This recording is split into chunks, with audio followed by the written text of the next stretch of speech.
بسم اللہ الرحمن الرحیم۔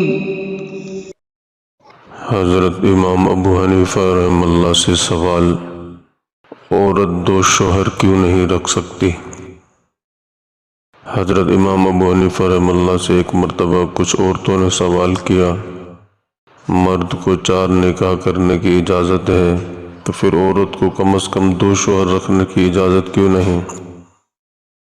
آپ نے فرمایا اس کا جواب کسی اور وقت دوں گا، اور اس الجھن میں گھر کے اندر تشریف لے گئے۔ جب آپ کی صاحبزادی حنیفہ نے آپ کا چہرہ اترا ہوا دیکھا تو پوچھا کہ ابا جان آپ پریشان کیوں ہیں؟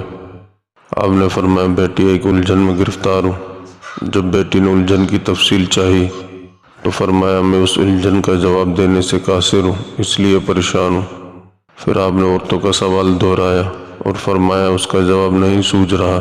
بیٹی نے عرض کیا ابا جان اگر آپ اپنے نام کے ساتھ میرے نام کو بھی شہرت دینے کا وعدہ کریں تو میں ان عورتوں کے سوال کا جواب دے سکتی ہوں۔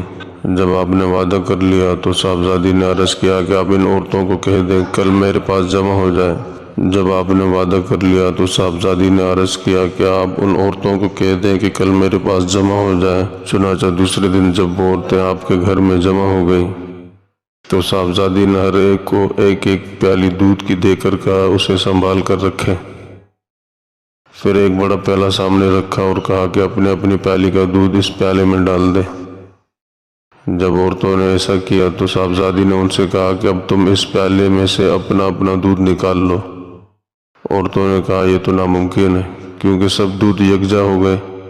اس پر صاحبزادی نے کہا کہ جب 2 شوہروں کی شرکت سے تمہیں اولاد ہوگی تو تم یہ کیوں کر بتا سکو گی کہ یہ اولاد کس شوہر کی ہے؟